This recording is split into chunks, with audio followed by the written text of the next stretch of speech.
What's up, geeks? This is Fit Geek Training, and today we are going to be reviewing the first of all of the Marvel movies, Iron Man. Stick around.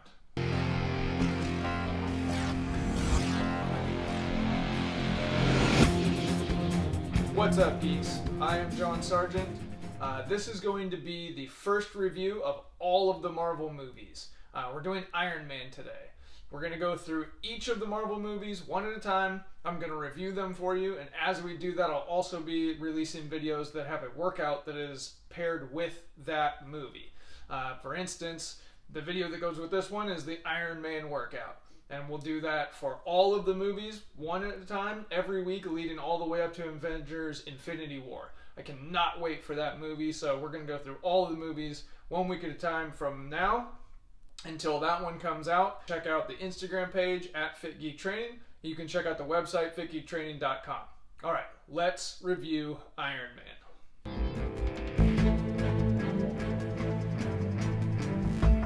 Iron Man, the first of the Marvel movies, is one of the better movies. I love this movie so much. I just got done watching it for probably the 30th time, but I hadn't seen it in a long time. And it is way better than I remember it being, and I had remembered it really well, honestly, and it's still better. The cast is exceptional.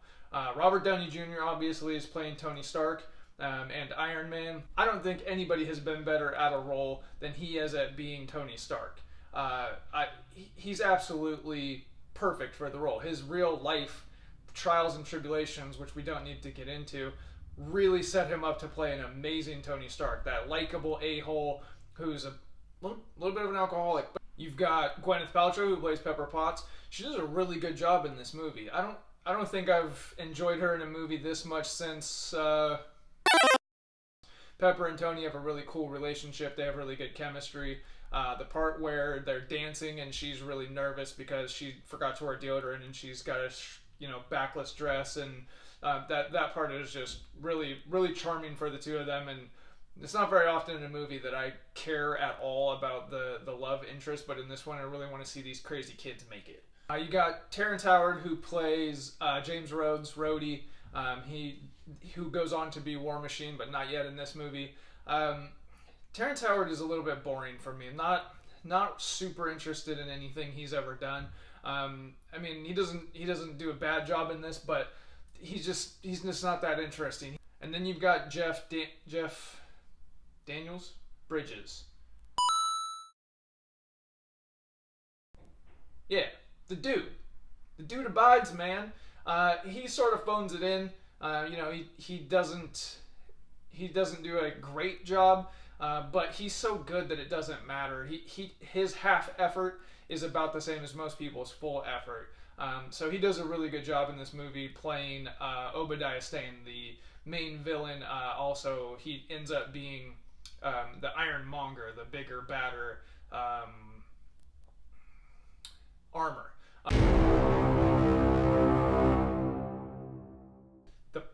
You got Tony. He's a billionaire, playboy, philanthropist, genius, and he is going to go to, I think it's Afghanistan. They don't actually say. Let's just call it the Middle East.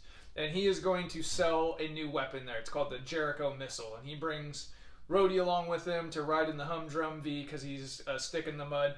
And they go over, and while they're selling the weapon, they're ambushed by a terrorist organization called the Ten Rings. He's captured, then the Ten Rings tortures him, along with a guy named Hansen.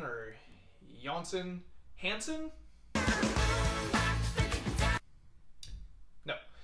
And they force him to build a new Jericho missile.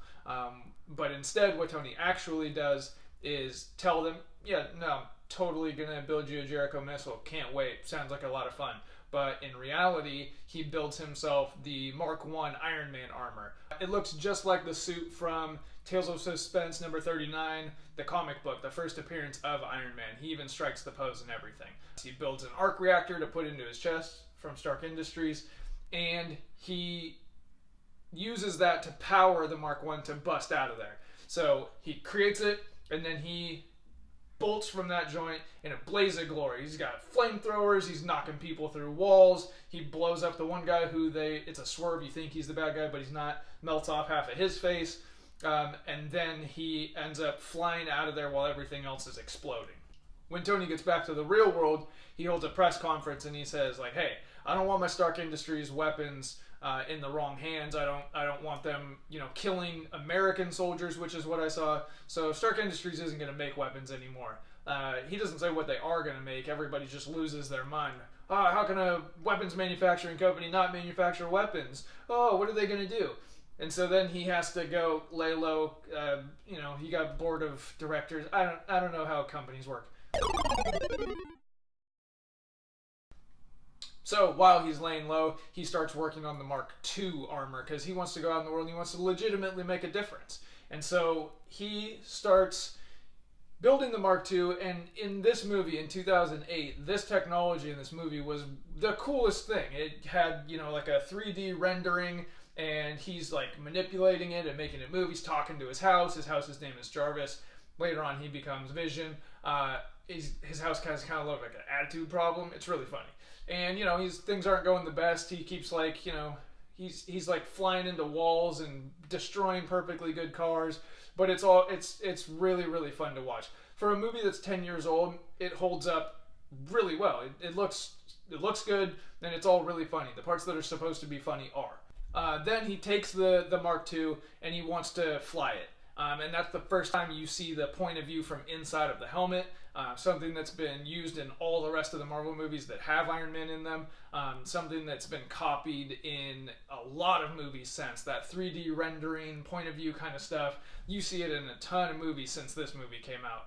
And he takes it out, and the music and the visuals, it is still one of the most classic scenes that's ever been in a movie. He's got to manufacture the Mark III, and while he's doing that, he goes to a Stark Industries charity function, and he runs into Miss Brown, who he refers to as a piece from Vanity Fair earlier in the movie. But she tells him that the Ten Rings is still around, and they've got his weapons, and they are using it to hold a village hostage. So he takes it to Obadiah, and Obadiah's like, yeah, while you're down in your little basement tinkering around on your toys, I'm making money selling weapons to the bad guys. Tony's not having that noise, so he puts the Mark III on for the first time, and he goes to that village, and he kicks ass. He blows up a tank, and he's fighting guys, and then he kind of leaves the main guy for the villagers to beat up, and he takes off out of there. Tony doesn't like what's going on, so he tells Pepper, you better go take this ghost drive and download everything out of my office and see what's going on. So she goes to do that, and she finds out that Obadiah is the one who tried to have Tony killed by the Ten Rings. And she hightails it out of there, but not before she grabs Agent Coulson from S.H.I.E.L.D. Agent Coulson is so cool. I don't know the actor's name, to be honest with you. Obadiah finds out that she had downloaded all this information, and he's not having it. He's going to try to kill her, but he's going to try to kill Tony too. He tried to have his own armor made, but he got a bunch of goofs to make it, and they can't do it. They can't figure out how to make an arc reactor, even though Tony did it with some sticks and mud in a hut. And he's got Ralphie from the Christmas Story is the scientist who's trying to make it. He couldn't even fire a BB gun without shooting his eye out. So he has to go see Tony. He uses a little paralyzer booper thing, and he yanks the arc reactor out of Tony's chest and leaves him for dead. And he's going to go power his suit with that. And Tony has to crawl into the basement and bust open the old one that he had built in the cave, and put that in there so that he can go then. He has to go fight the Ironmonger.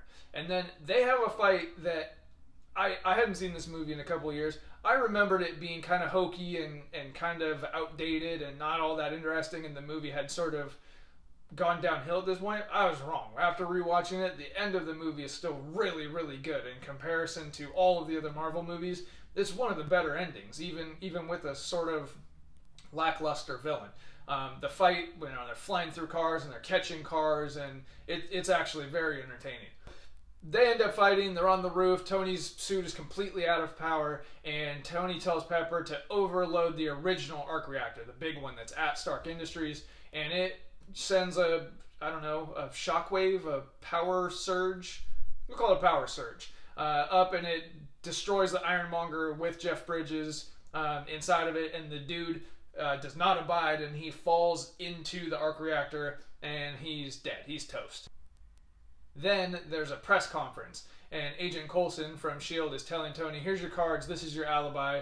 You know, you were out gallivanting with a bunch of women, and Tony's like, yeah, no, I'm definitely gonna tell them that I'm not Iron Man. You're right, that's a good idea. I think we should do that. And this arrogant a-hole walks up to the podium, and he says, yeah, I'm Iron Man. Like, deal with it. And then you got credits, and it's Black Sabbath.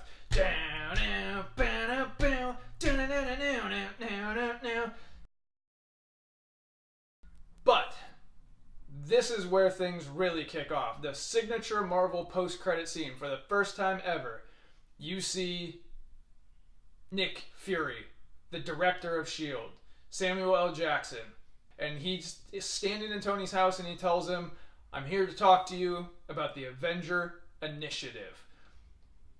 I've seen the other 16 movies, and that still got me excited, made the hair in the back of my neck stand up. I'm really stoked to watch the rest of the movies. Here's the rundown. Jon Favreau, the director, is more responsible for the Marvel Universe as we know it than anyone. One decision made the entire Marvel movie universe what it is today. The casting of Robert Downey Jr. There was a lot of other people that were rumored, Tom Cruise for one. If anyone other than Robert Downey Jr. had been cast, it wouldn't have been as good of a movie. It's totally on his shoulders, and he absolutely crushes. It wouldn't have been as good, it wouldn't have been as successful, it wouldn't have made as much money, and Marvel Studios would not have survived. There would be no Thor, there would be no Hulk, there would be no Avengers. If Jon Favreau hadn't taken a risk on a guy with a lot of personal problems in his past and used that to develop the character, the guy that we all know and love, they never would have succeeded. The movies would have looked a lot like the DC movies. Anywho. My ranking of the movies. Each week I'm going to do a new movie, and I'm going to give you my ranking where it falls within the MCU, the Marvel Cinematic Universe.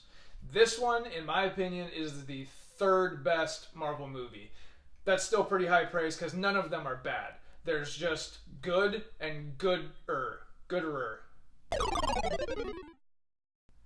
They're all good. I had a ton of fun watching this movie, and I really can't wait for the next one.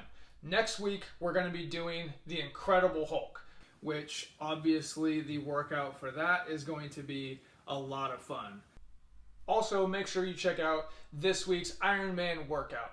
Really what this movie is about is a guy who thinks that he's on one path, he thinks that he's doing the right thing, going in one direction.